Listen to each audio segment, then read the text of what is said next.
Habang nasa daan kami ay kwento siya ng kwento. Hindi ko naman alam ang mga sinasabi niya at hindi ko naman siya kinikibo pero salita pa rin siya ng salita. Ang weird niya. Ang daldal niya para sa isang lalaki. Matagal na ba kayong magkaibigan ni Chris? Bakit ngayon lang kita nakita? May kaibigan pala ang masungit na yon, sabi nitong sinundan pa ng pagtawa. Kahit gusto ko na siyang sitahin at ipagtanggol ang kaibigan ko ay pinili ko na lang na manahimik. Alam mo, you're beautiful. Bakit hindi mo rin subukan ang pag-aartista? Waka. Kang pake, gusto kong isagot sa kanya. Uy, magsalita ka naman dyan. Sinundot-sundot nito ang braso ko, kaya humarap ako sa kanya. Aish, naiirita talaga ako sa kanya. Mali ata na pumayag akong sumakay sa sasakyan niya. Tisk! Ang init naman ng ulo. Para gusto ko lang naman na makipagkaibigan sa'yo. Ewan sa'yo. Sungit mo. Magkaibigan na kayo ni Chris. Haish! Sigurado ka na ba talaga dito, Jana? Tanong ni Sir Jerry, habang tinitingnan ang kabuuan ng bahay na nakita ko. Oo nga BFF, are sure about this? Tanong ni Chris na lumapit sa akin at inakbayan ako. Bakit? Ano bang problema dito? Tanong kong tumingin sa kanya. Anong problema? Bukod sa lumana at maliit, baka konting lindol lang gumuho na to. Pinaningkitan ko ng mata si Chris. Palibhasa sanay siya sa kondo niya na ubod ng ganda at laki. Okay na ito sa akin. Hindi ko naman kailangan ng malaking bahay dahil nag-iisa lang naman ako. Isa pa, mabait ang landlady na nakausap ko at ayos naman ang mga katabi kong nakatira din dito. Paliwanag ko. Mukhang hindi pa rin siya satisfied sa sinabi ko dahil nakalukot pa rin ang mukha niya. Okay na sa akin ang hindi naman kalakihang bahay. Sa kalat ko ba naman na to ay siguradong mahihirapan lang akong maglinis kung sa mas malaking bahay ako titira. Kung doon ka na lang kaya sa kondo ko? Wala rin naman akong kasama doon. Doon na lang sa bahay, Jana. Mas malaki pa at safe ka dahil kasama mo ako. Tisk! Tisk! Mas lalo nga kamong delikado. Bulong ni Chris na bumitaw sa pagkakaakbay sa akin. Anong sinabi mo, Chris? Gentleman yata ito. Pagmamayabang ni Sir Jebby. Ito na naman itong dalawa. Magtatalo na naman. Hi! Alam nyo, Chris, Sir Jebby, okay na okay talaga ako dito. Pareho silang nagbuntong hininga. Wala silang nagawa kung hindi ang tulungan na lang ako sa pag-aayos ng mga gamit ko. Kung hindi ang tulungan na lang ako sa pag-aayos ng mga gamit ko. 4 na buwan na akong naghahanap ng permanenteng trabaho, pero hanggang ngayon ay wala pa rin akong makita.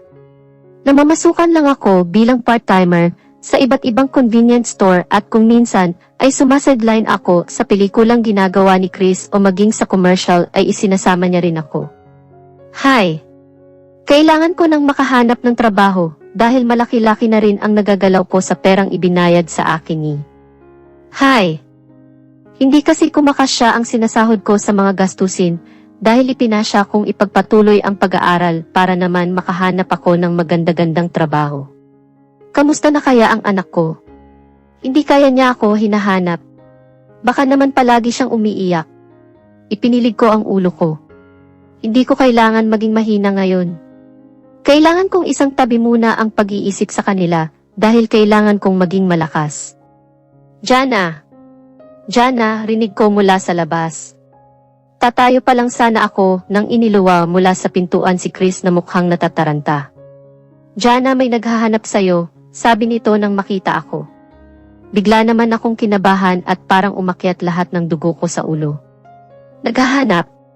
Sino? Agad kong tanong. Hinanap niya kaya ako? O baka naman nananaginip lang ako? Ako, sabay turo sa sarili niya. Kamuntik na akong himatayin sa sinabi niya.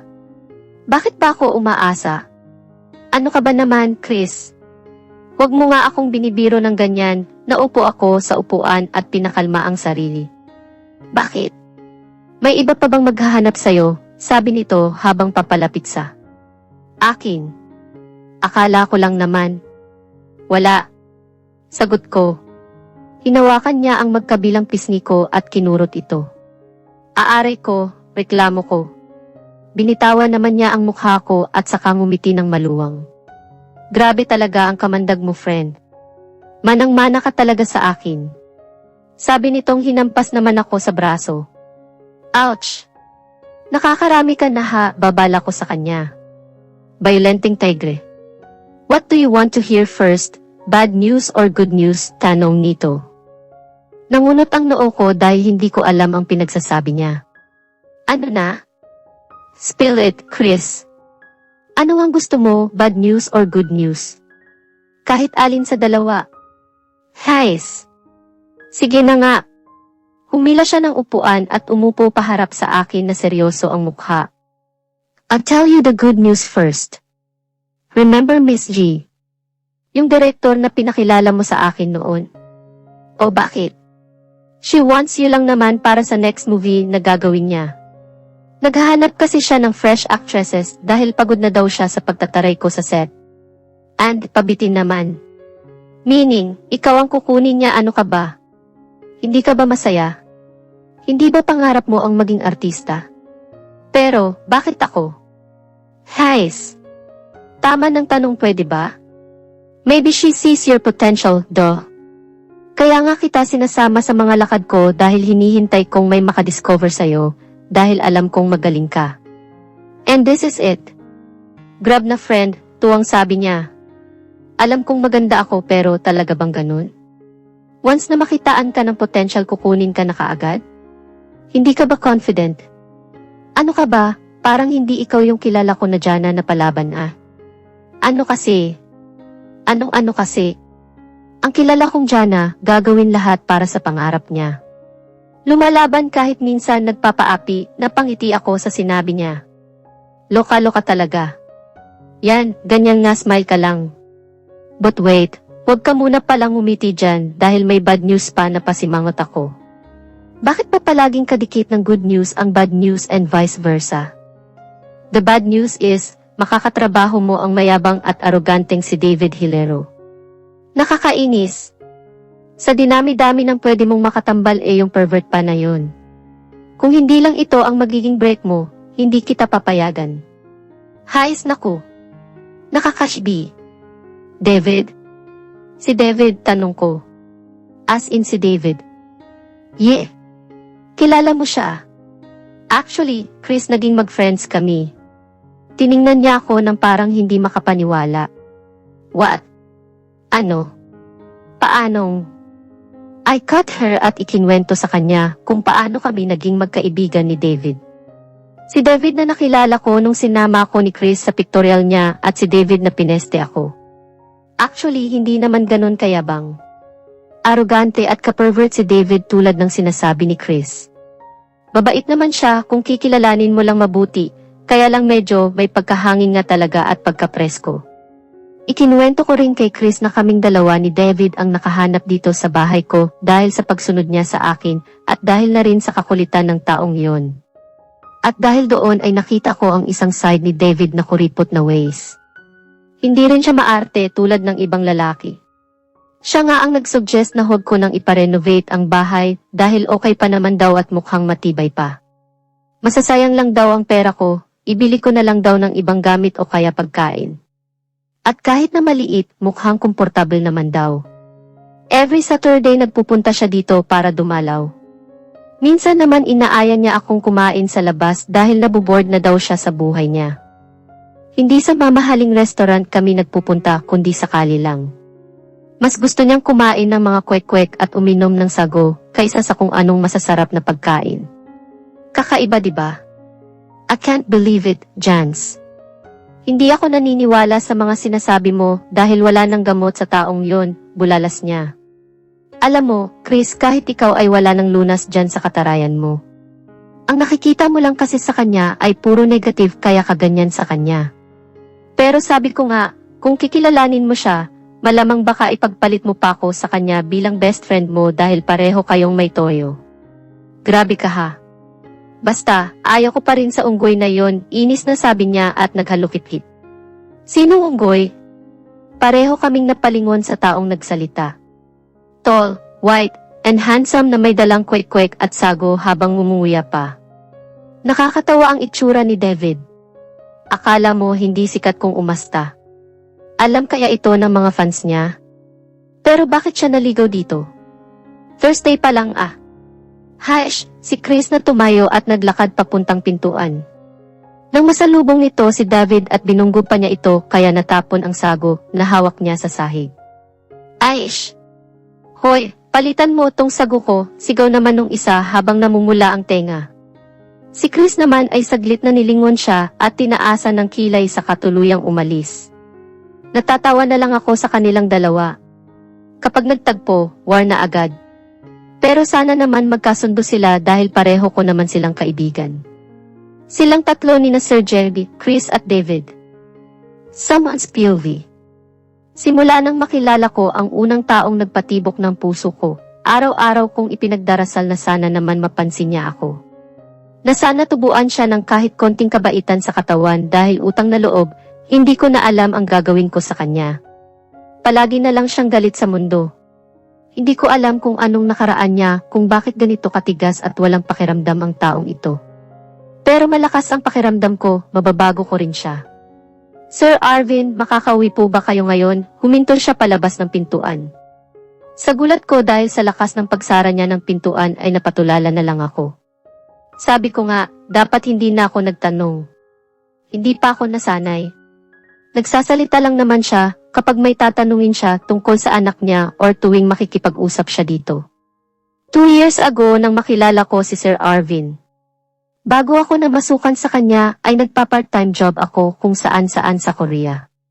Hanggang sa mapadpad ako sa bahay niya at namasukan bilang isang part-time na tagapag-alaga ng anak niya. Hanggang sa hinir niya na ako personally. 2 years old noon si Arvin Jara at talaga namang hindi madali ang pag-aalaga sa kanya.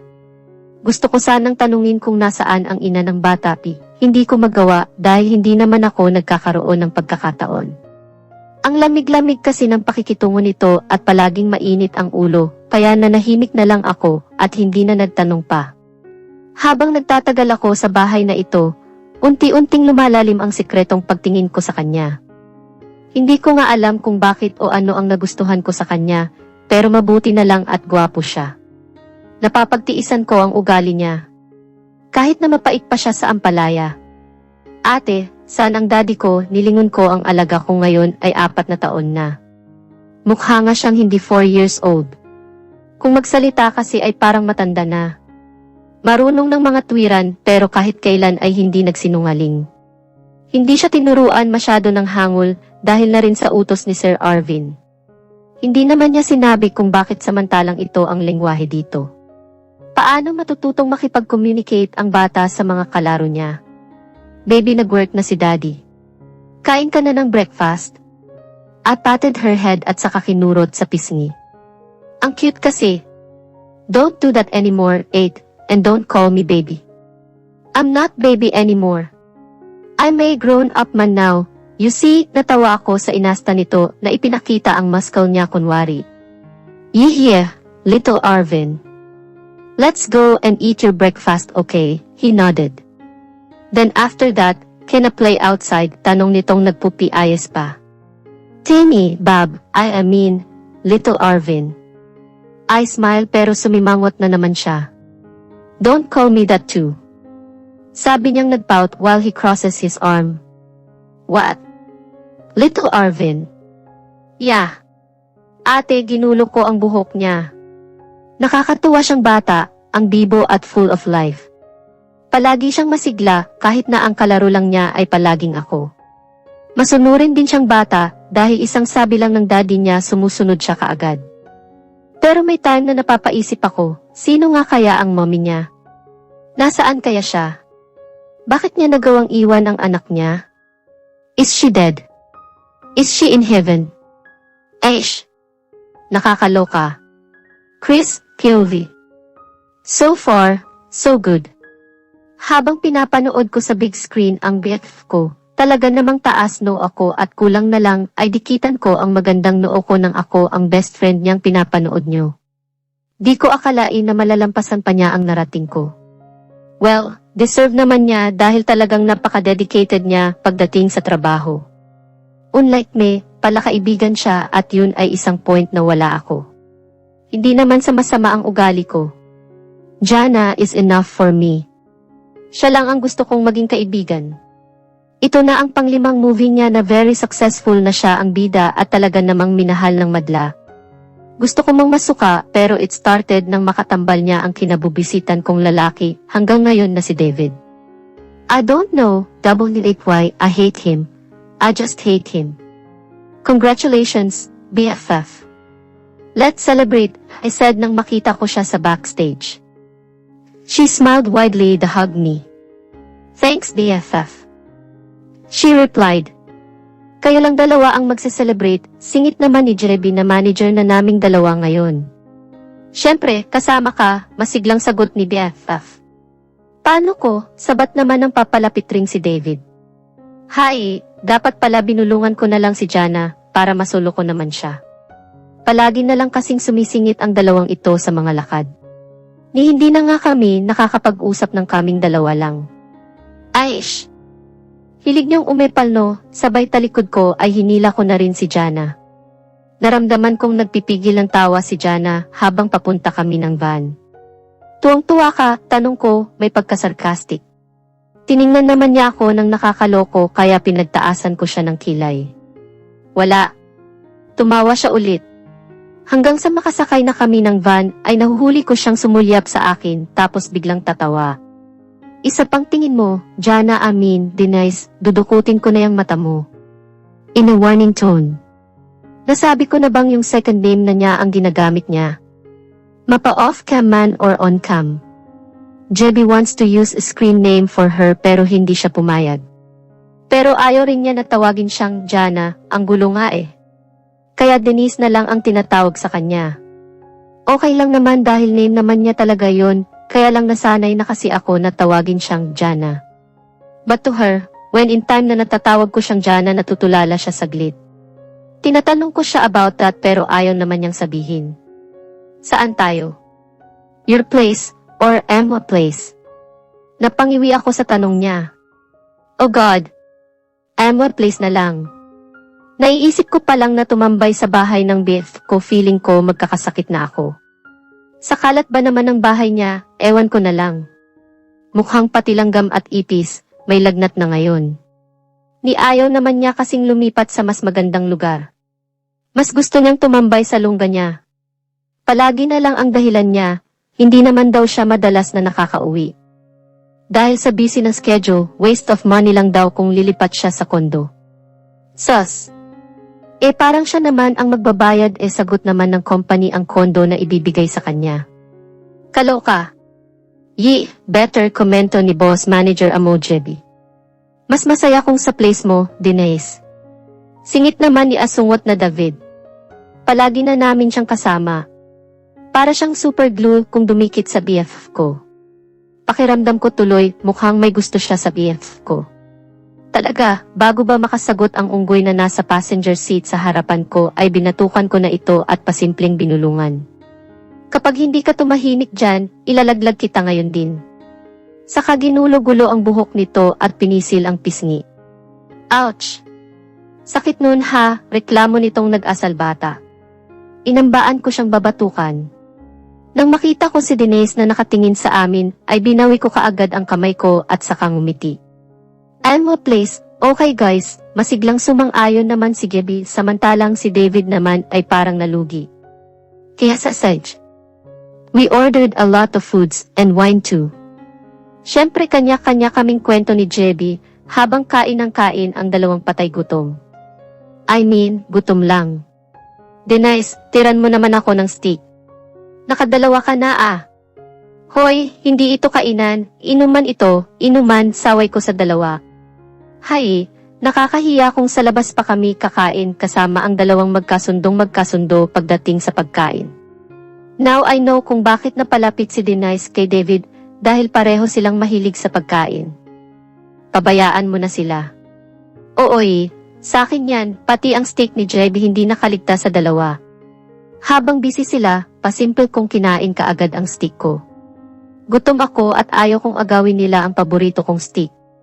3 hours later After drinking like a madman ay dito na nakatulog ang tatlo sa kondo ko. Wala naman akong magawa dahil hindi naman pwedeng mag-drive ang mga lasing na to. Konsensya ko pa kung papayagan ko silang mag-drive in their state. Kahit hilo ako ay hindi ako makatulog. Pinasya kong lumabas ng kwarto at tumungo sa sala. Kita ko naman ang dalawa na tulog na rin kaya binuksan ko ang salamin sa sala at lumabas para makalanghap ng sariwang hangin. Ramdam ko naman ang malamig na hangin na dumapo sa mukha ko. I closed my eyes. Bakit gising ka pa? Napamulat ako. Tumabi siya sa akin at sumandal sa railings. Bakit ikaw gising ka pa? I said sarcastically. Last time I checked, tulog na siya bago ako lumabas. Tisk! You know what, mas bagay sa'yo maging prosecutor. Wala kasing nananalo sa'yo kapag binuka mo na yung bibig mo. Sabi niya, ano naman ngayon? Ano bang pakialam mo? Then he sighed. Natahimik kami pareho. I just want to tell how I feel. Kung masakit, sasabihin ko, kung pagod ako, sinasabi ko, kung galit ako halatang halata naman diba? I just want to show them my feelings so they can be more comfortable with me. Ayaw ko namang maging plastic. Basag ko sa katahimikan. Haesh! Parang gusto ko ngang bawiin ang sinabi ko.